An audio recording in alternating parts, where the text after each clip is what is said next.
And so when you write in that, the question, like, do you aim your stuff for a particular audience, or you just dumb out and say, yo, I'm gonna rip this verse and people like it, they like it, or you kind of got a niche or a group that, like, how Wiz Khalifa got like a certain college, high group, for Currency got a group like that. So do you niche yours out like that? And what do you do, like, when you're in your studio to, like, get in your zone?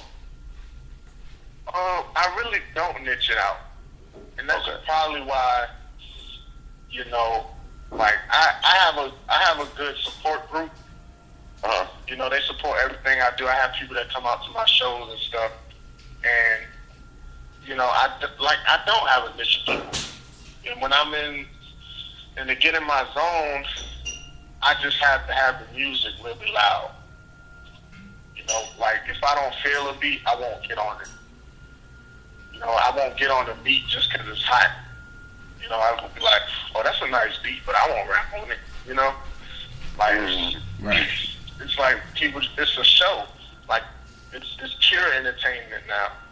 There's no soul, there's no inner thought inside it anymore. So, I don't know. I hear that, man. I got a question, and I'll pose it. Do you like the state of the game now? And where do you see your music going? I do like, the only reason I do like the state of the game now is because when someone that does have their soul embedded in their music, or their conscience steady in their music, people recognize it, because it's not like you said back in the day. Like, if people didn't really rap, they weren't around, like with MCs and stuff. But it's easy to filter out who's really involved in their music now. Yeah. Because it's not a lot of realness out there. So when there is realness, people are like, oh, this music is on a whole nother level. You know what I'm saying? Like, you won't even put people like, you won't put people in a list with Kendrick often, or Cole often. Mm-mm. You know what I'm saying? Like, current hip hop, you won't put that many people in that list. If you put somebody in a list with Cole or Kendrick now, they're going to be people from the 90s or the 80s. Right. There's not going to be no one around the age of them. Like, it's in the game, I feel like I'm trying to be on a Nas level. I'm trying to be on a more intellectual level than everybody else. And I'm trying to I want to push the message of, we as, black people going to be better. We're always going to come to power no matter how much they hold us down. But it's just hard to put that message in and add what's acceptable right in the game now. Right. It's hard to put those two together. Like I said, there's no freedom. Well, it's kind of like you got to fool the listener into dancing, but then once you got them dancing, then you could throw your knowledge in there. Yeah. Yeah, I don't mind like the different genres of hip hop and everything. Like I don't like the drill. That's what we call drill music. Yeah. Like, I don't like that, because I don't mind it being hardcore and shoot 'em up. I don't care, but just be like, shoot 'em up like you spitting, like you really like Mobb Deep '94. Shoot 'em up stuff, rock you in your face, stab your brain with the nose bone. You all on it. You really telling the story and you're getting down on yourself. Do that. I don't mind, but my students keep on from us like, is he talking? I didn't understand what he was saying. And maybe I don't consider myself, I'm 34. I'm like, listen, man, we still young. Yeah. So, and when they put that on and people like, I'm like, do y'all know what he's saying? I'm like, oh man, I can't do it. So I don't mind it, but just be, like he would be like, it's like a joke. Just be hot. I don't care what genre you do. Just be hot. The best thing I think from a person that's not an artist, I'm not an artist. I was like an athlete guy, but the best thing you should always do from a consumer standpoint, from my generation, is make me rewind what you said. Mm-hmm. Hold up, what did he just say? Mm-hmm. Yeah. You know how he responded to Brandon when Jadakiss said the thing about I'm about to make bucks like Milwaukee because like Sam I could sell. I was like, oof. Are you kidding me? How many times everybody talking about that? Like, yo, easy to say I'm about to make bucks like Milwaukee because like Sam I could sell.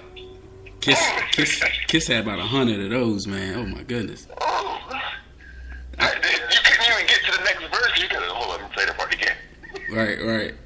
And man, I'm with you, man. I feel like I'm trying to embrace stuff like like 2008, 2009 is when I really started getting angry with rap, and then I was just like the old man, you know what I mean?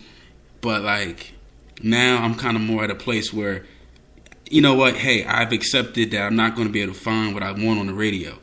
You know, I gotta dig. It's good stuff out there. You just gotta dig and look for it. And I'm happy with what I'm listening to.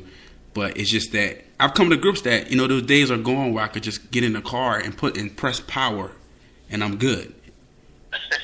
Days is gone. And I'm fine with that. As long as I can still listen to what I want to listen to. And there's a lot of artists out there. You just got to really look for it. Like you said, Mac, it's not the creative access is like, man, you have to really dig a shovel, to get your lane out there. But that's right. And we'll our next topic is kind of related to what we're talking about. We'll slide into ghostwriting and hip hop, and of course, this sparked up like a lot of conversations with the whole Meek and Drake thing over the summer, and a couple of our listeners have been asking us to do this subject. So we're gonna try to break this thing down to our best ability. So what do you guys feel about ghostwriting in hip hop? What are the rules and parameters? Hey, I start with you. You there, Omar? You start with me? Yeah. Hey, listen, you already know that from us, crazy. You do that, it's like lying on your top. Y'all smashed short. No, you didn't. Once we found out that you said you smashed something and you didn't, that's an ultimate violation. So if I find out Styles P, somebody was writing for him or something like that, we said, I want your butt like a shark and bust off the lock and I can make your heart slide halfway down the block. Shoot your girl in the head when she halfway down my gut. If somebody else wrote that, I'm done with Styles. I need him to write that. I'm done with him. I can't be like listening to him or somebody else doing it. That's why I understood where Meek was coming from. Like, even though I thought the way he did it was like a new generational way, like getting on Twitter and all that. But I'm like, yo, I'm not listening to nobody that people like Puff Daddy do that. That's him, but everybody know that Puff Daddy do it, and he's not really a rapper. But if I consider you somebody that be spitting and you not doing it, I don't know, Mac. I don't know what your opinion is on that, but I'll let you talk, but I can't listen to somebody authentically. And I understand that completely because I think it's corny. Like from an artist perspective, I think it's corny. Like I wouldn't even feel like an artist if someone wrote for me. You know what I'm saying? Like I wouldn't even feel like I am who I am if someone wrote for me. Like that's crazy. Like I could never. Like that's never in my mind. Like and they said that Drake was saying that he has a group and they throw ideas around and blah blah blah. But I mean, I don't think no one really ghostwrites for him. Like, need. I think he's guilty. What'd you say? And I think he's guilty because he's sleeping with his chick. He's sleeping with the chick. Meek would have never said that if she didn't give him the pass to go say that. Yeah. And I feel like Meek, him doing that, he should have went through. Like, that breakthrough right there could have changed hip-hop. Because the way Meek was raised, the way Meek came up, because I was listening to Meek when Flamers was out, like, all this that was back in the day, when he was battling and stuff. Like, I followed his whole career. Like I said, like we were saying, we dig through to find, you know what I'm saying, that realness. He was one of them, but the industry changed him a lot. And now he just has cocky raps and rich rap instead of struggle and life trials, you know. But he could have really put a nail in the coffin if he would have took Drake out. And I think he had the potential to. I think he did too, but you know what I think? That artists like you, that's like real, like intelligent and like skillful, y'all, the conundrum y'all dealing with is that the internet age, like rap is not like pocketed like it was when we were growing up. I mean, it was big when we was growing up, but it's not what it is now. It is an actual business. Now, this is like business 101. And so many people that were talking about rap when this thing happened with Meek, and I'm like, yo, these people don't even listen to that. And people was coming trying to check me. Oh, they don't know what you're talking about. You tripping? I'm like, what? Like, and it was like kind of a shift, like mainstream. I felt it was like a mainstream control of the conversation. It was like anybody that's like kind of hood and coming from that, we rejecting you. That's what I took from like, okay, we rejecting you. Drake represents something bigger than what y'all used to talk about and what y'all did. He transcended that, so don't ever disrespect him. I was like, damn, like, where is this coming from? And see, Drake is an artist. Drake, even with that ghostwriting controversy or whatever, Drake has been around for a minute too. You know what I'm saying? Like, Drake know the game. So it's not like when Meek was talking all that stuff, he should have realized that this dude been in the game longer than him, and he's still prospering. You know what I'm saying? Like, I guess he's, you know, quote unquote student of Wayne, but you gotta realize who you're dealing with when you talk about stuff like that. Like, just because everybody's saying Drake's soft and this and that, don't think that he couldn't kill you on a verse. Well, see, he do that music. Like, he's music. You know what I'm saying? Like, he knows what to do, and he proved it. You know, even in the new generation of social media and all the aspects of that, he used that to the extreme. Well, I think what Meek went wrong is, which is our next topic, is he took a hip hop issue to social media. Can't do it. Yeah. They don't care about it. Right. Social media is like Sweden. They don't care. It's like Sweden, it's like England. I realized that people were checking. I'm like, where this dude from? This dude was from Sweden. I'm like, oh man, I ain't talking to this dude. Right. You don't know about the Uzi and the Army Jack and Line. You don't know about that. No, they're going to try to say like, there's people calling each other names and everything. You know, we're not into all that, calling each other names. But Meek, he represents like street, and he represents like, okay, you being real. You can't. Part of being real is like, okay, you have to write your own raps like line on your top. But he was not strategic at all about it. He was just like, he woke up like, oh, he don't write it? I'll let the whole world know.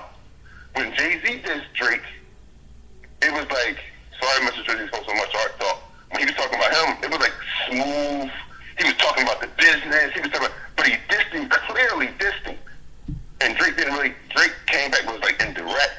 But it was like Jay-Z clearly came out as like, young boy, watch your tone in this game. So, and I think that Meek didn't respect the star power that, you know, Drake had. He thought the world and social media was going to care about street realness, which they don't. They don't care about that. They don't care if somebody wrote his shit. They're like, whatever, nigga, I don't care. Yeah. Wow. He thinking his worldview was small. His worldview was North Philly. Well, I'll bring it back to the ghostwriting aspect. So, to me, there's